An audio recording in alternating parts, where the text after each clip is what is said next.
Hello friends, welcome back to my channel. तो आज के इस वीडियो में आप लोग बहुत इंपॉर्टेंट टॉपिक देखने वाले हैं। ये नॉर्मली लोगों को जानना भी बहुत ज़रूरी है और जो पढ़ाई कर रहे हैं, जो मेडिकल फील्ड में है, उनके लिए तो इम्पॉर्टेंट है ही। तो आज का टॉपिक है लेबर, जो कि बच्चे के जन्म से यानी बच्चे के डिलीवरी से जुड़ा एक टॉपिक है। तो इसमें क्या होता है लेबर में कि series of continuous and progressive contraction of uterus.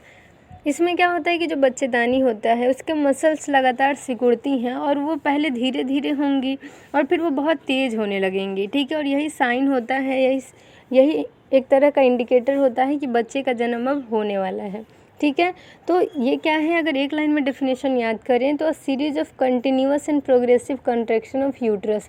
बच्चेदानी की मसल्स कॉन्ट्रैक्ट करना शुरू कर देती हैं और बहुत ही तेज़ी से कॉन्ट्रैक्ट करने लगती है। इतना कॉन्ट्रैक्ट करेंगे कि आपको वो दर्द बर्दाश्त नहीं होगा। फिर है कि इसमें क्या होता है कि सर्विक्स जो होते हैं, ठीक है, वो डायलेट हो जाएंगी और वो थीन हो जाएंगी। फिर है कि अकर्स स्पॉन्टेनियसली, यानी अचानक से आपको दर्द उमड़ेगा। ये नहीं कि 10 दिन 15 दिन पहले ही से हो रहा है, अचानक से होगा, ठीक है। और ये कब होता है, तो जो गर्भावस्था का समय है यानी प्रेगनेंसी के जो 37 to 42 वीक्स के बीच में हो सकता है, ठीक है। अब हमारा नेक्स्ट है स्टेजेज ऑफ लेबर। इसमें क्या है, तो 4 स्टेज मेनली होते हैं। पहला स्टेज है from the onset of true labour to complete dilation of the cervix, यानी कि जब सही वाला ट्रू वाला आपको लेबर पेन हो रहा है।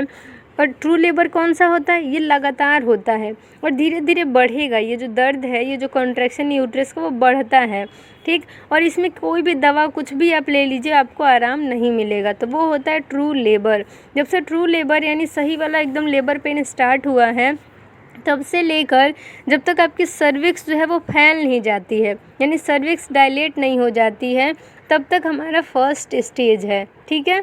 सेकेंड स्टेज में क्या है कि जब हमारा सर्विक्स जो है वो 10 सेंटीमीटर डायलेट हो जाता है, यानी 10 सेंटीमीटर तक फैल जाता है, तब से लेकर बच्चे के जन्म तक का जो स्टेज है वो सेकेंड स्टेज है। और ये क्वेश्चन आता है कि किस स्टेज में बच्चे का जन्म होता है, तो ये है सेकेंड स्टेज। इसको एकदम याद रखिए, कॉम्पिटिटिव एग्जाम्स में क्वेश्चन आते हैं। थर्ड स्टेज में क्या होता है कि बच्चे के जन्म से लेकर वो जो प्लेसेंटा है, यानी जो भी अब क्या है, कुछ कंटेंट होते हैं, गंदगी होती है अंदर, ठीक, तो वो सब के निकलने का, ठीक है, वो सब के निकलने तक का जो समय है वो थर्ड स्टेज है। बच्चे के जन्म हो गए, ठीक है, उसके बाद उसमें जो कंटेंट होते हैं, प्लेसेंटा जो होता है, उसको भी निकालना होता है, तो निकलने तक का समय थर्ड स्टेज है। अब फोर्थ स्टेज क्या है, from delivery of the placenta to stabilisation of the patient condition. तो फोर्थ स्टेज में क्या होता है कि जब तक मरीज अब स्टेबल ना हो जाए, ठीक है, लगभग 30 मिनट तक वेट करते हैं कि प्लेसेंटा और जो भी अंदर के कंटेंट है वो निकल जाए और मरीज के वाइटल्स और मरीज जो है स्टेबल हो जाए, यानी सही से वो हो जाए, नॉर्मल हो जाए थोड़ा। अब अगर हम लोग देखें टाइम, तो फर्स्ट स्टेज मेनली समझिए तो 12 से 13 घंटे ले सकते हैं, ठीक है। तो 12 घंटे या उससे ज़्यादा समय लग सकता है फर्स्ट स्टेज में, ठीक है। सेकेंड स्टेज में 2 घंटे लगभग लग सकते हैं, 2 घंटे से ज़्यादा लग सकता है। थर्ड स्टेज में 15 मिनट या उससे ज़्यादा लग सकता है, ठीक है। और फोर्थ स्टेज में लगभग 1 घंटे का आपको वेट करना होता है कि मरीज़ जो है स्टेबल हो जाए। और सब कुछ चेक करते हैं, कहीं हेमरेज तो नहीं हो रहा, पोस्टपार्टम हेमरेज, कहीं मरीज़ के वाइटल्स एब्नॉर्मल तो नहीं हो रहे, मरीज़ को कोई कॉम्प्लिकेशन तो नहीं हो रहा, तो इसके लिए वेट करते हैं कुछ टाइम तक। अब हमारा नेक्स्ट है फर्स्ट स्टेज। अब हम लोग इसको जो है अच्छे से समझेंगे ताकि 10 मार्क्स का अगर आपका क्वेश्चन आता है तो आप इसे अच्छे से लिख सकें। तो सबसे पहला क्या है कि लेबर का जो प्रोसेस है उसको मेनली 3 स्टेज में डिवाइड किया गया है। आप लोग पहले 4 स्टेज पढ़े हैं, लेकिन मेन कितना है, 3 है। पहला स्टेज है early labour. This stage begins with the onset of contraction and lasts until the cervix is about 3 to 4 centimetre dilated. Early labor can last for several hours and contraction may start off mild and become more regular and intense. तो पहले stage में क्या होता है कि uterus जो है, बच्चेदानी जो है, वो सिकुड़ने लगेगा, कॉन्ट्रैक्ट करेगा, आपको दर्द महसूस होगा। और सर्विक्स जो है वो 3 से 4 सेंटीमीटर फैलने लगेगा, ठीक है। इस दौरान जो है आपको दर्द होगा, बहुत कॉन्ट्रैक्शन जो है वो धीरे धीरे से लेके ज़्यादा तक हो सकता है, ठीक है। इस दौरान, यानी धीरे धीरे हो रहा है, फिर बढ़ेगा, यानी बढ़ते रहेगा धीरे धीरे, ठीक है। और ये कुछ घंटे लग सकते हैं, जैसे 10 से 12 घंटे, 12 से 18 घंटे, इतना समय लग सकता है फर्स्ट स्टेज में, यानी सर्विक्स को डायलेट होने में समय लगता है। अब हमारा सेकेंड स्टेज है एक्टिव लेबर। इसमें क्या होता है कि this is the stage when the cervix is fully dilated. ये ऐसा स्टेज है जिसमें जो सर्विक्स होता है वो पूरी तरीके से फैल चुका होता है, यानी 10 सेंटीमीटर डायलेट हो चुका होता है, ठीक है। And with the birth of the baby. इसमें क्या होता है, बच्चे का जन्म होता है इसी स्टेज में, क्योंकि सर्विक्स फैल चुका है, अब बच्चे को आने के लिए बाहर रास्ता मिल गया है, ठीक है। Contraction during active labor are strong and regular, and the mother will be actively pushing to help the baby move throughout the birth canal. birth canal क्या है, तो वेजाइना है, ठीक है। तो इसमें क्या होता है कि कॉन्ट्रैक्शन जो है किस चीज़ में मदद करती है, मदद करती है बच्चे को बाहर धक्का देने में, बाहर निकालने में, ठीक है, क्योंकि अभी वो बच्चेदानी में है। जब तक वहाँ कॉन्ट्रैक्शन नहीं होगा और तेज़ कॉन्ट्रैक्शन नहीं होगा और लगातार नहीं होगा, तब तक बच्चा बाहर नहीं होगा। तो मदर को फोर्स लगाना होता है और पुश करना होता है बच्चे को बाहर, यानी उसको बोला जाता है ना कि सांस लो, छोड़ो, एकदम थोड़ा जोर लगाओ, ऐसे करके। तो ये क्या होता है, ये बच्चे को बाहर निकालने के लिए, बर्थ कैनाल से बाहर निकालने के लिए एक तरीका होता है। अंदर तो बच्चेदानी में कॉन्ट्रैक्शन हो ही रहा है, वहाँ पे अपना जो है बदलाव हो ही रहा है, जिससे कि बच्चा जो है बाहर निकले। अब हमारा आता है थर्ड स्टेज, जिसमें प्लेसेंटल डिलीवरी होता है। पहला स्टेज अर्ली लेबर, जिसमें सर्विक्स डायलेट हो रहा था, कॉन्ट्रैक्शन जो है वो हो रहा था। और सेकेंड स्टेज में बच्चे का जन्म हुआ, यानी अर्ली लेबर था, ठीक है, सॉरी एक्टिव लेबर था। थर्ड स्टेज प्लेसेंटल डिलीवरी है, यानी बच्चे के जन्म के बाद क्या होता है, after the baby is born the third stage involves the delivery of the placenta. बच्चे के जन्म के बाद अब आता है प्लेसेंटा का नंबर, जिसको बॉडी से बाहर निकलना होता है। This typically happens within minute to half an hour after the baby's birth. बच्चे के जन्म के बाद ये लगभग कुछ मिनट्स में प्लेसेंटा बाहर निकल सकता है, या फिर आधे घंटे या उससे ज़्यादा समय लग सकता है। Each stage of labor has its own characteristics and is monitored closely by healthcare providers to ensure the well-being of both the mother and the baby. यानी कि जितने भी स्टेज हैं उनका अपना अपना कुछ ना कुछ कैरेक्टरिस्टिक्स है, कुछ ना कुछ लक्षण है, ठीक है। यानी पहले में क्या हो रहा है, सर्विक्स डायलेट होने के लिए कॉन्ट्रैक्शन हो रहा है, सर्विक्स धीरे धीरे डायलेट हो रहा है, पतला हो रहा है, तो ये अपने अपने स्टेज है। सेकेंड स्टेज में क्या हुआ, बच्चे का जन्म हुआ। थर्ड स्टेज में प्लेसेंटा बाहर आया, जो भी अंदर के कंटेंट थे जो अंदर नहीं होना चाहिए था वो थर्ड स्टेज में बाहर निकल गया, ठीक है। बच्चे के डिलीवरी के बाद उनका कुछ काम नहीं है। तो ये सब अपने अपने कैरेक्टरिस्टिक्स हैं सारे स्टेज के। अब हमारा क्या होता है कि जो डॉक्टर्स होते हैं, जो नर्सिंग स्टाफ, जो पैरामेडिक्स होते हैं, ठीक है, उनका अब अपना काम है। मरीज़ का तो बच्चे का जन्म हो गया, अब मरीज़ को हर एक स्टेज पे उनको जो है देखना होता है, जन्म से पहले भी और जन्म के बाद भी मदर और बेबी को ऑब्जर्व करना होता है। अब हमारा नेक्स्ट पॉइंट है, it is important for expectant mothers to work with their health care team to understand and prepare for each stage of labour.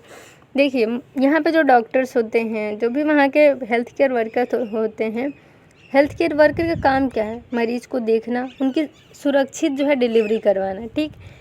अगर मरीज़ ही नहीं उनके साथ कोऑपरेट करेगा, सही से नहीं रहेगा, कुछ भी जांच नहीं करने देगा, कुछ देखने नहीं देगा, डिलीवरी नहीं करने देगा, तो दिक्कत होगी। यानी मरीज़ को भी डॉक्टर्स के साथ, यानी जो हेल्थ केयर स्टाफ हैं, वर्कर हैं, उनके साथ कोऑपरेट करना होगा, ठीक है, ताकि उनके बच्चे के लिए भी अच्छा हो और उनके लिए भी अच्छा हो। क्योंकि यहाँ पे जो भी होता है हॉस्पिटल्स में, वो बच्चे और माँ के अच्छे के लिए ही होता है।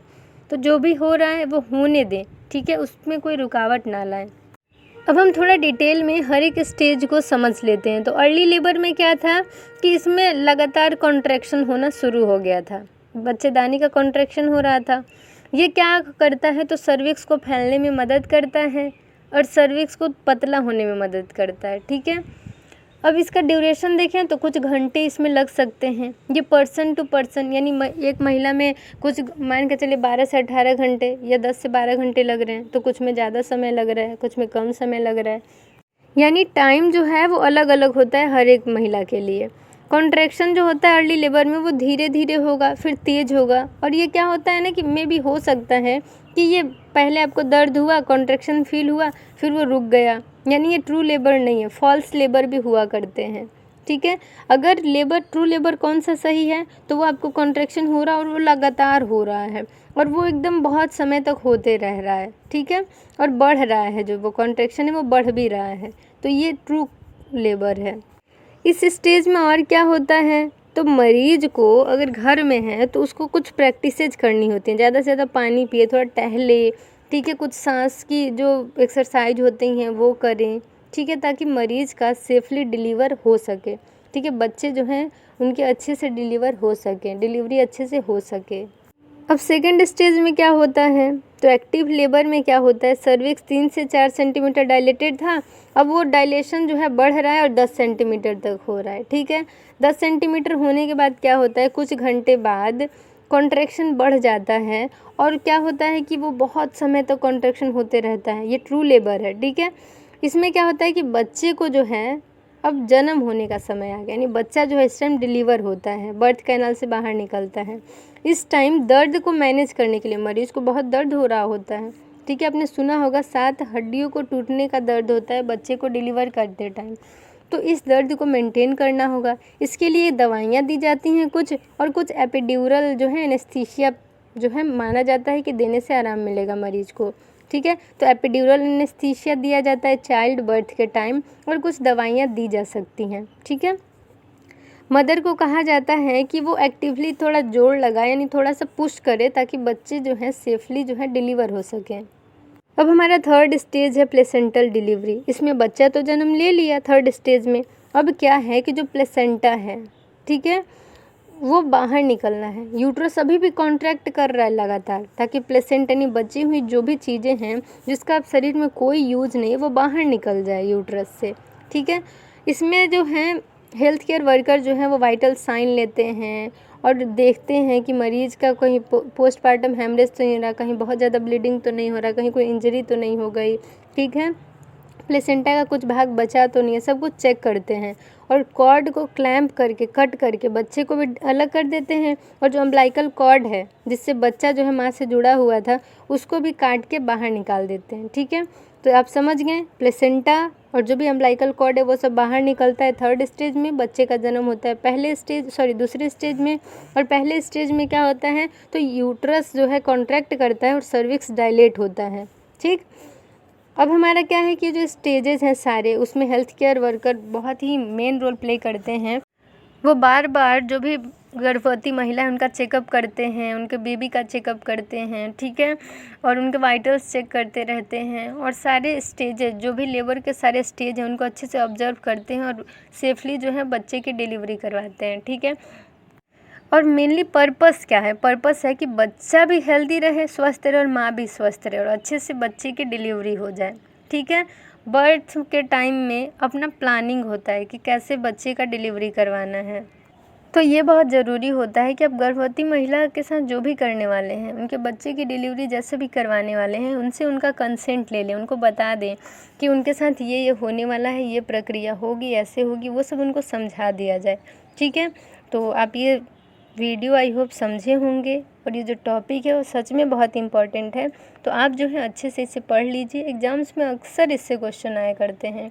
तो thank you for watching my video. इस वीडियो को यहीं पे एंड करते हैं। ऐसे ही मेरे चैनल पे अपना प्यार और सपोर्ट बनाए रखिए। धन्यवाद।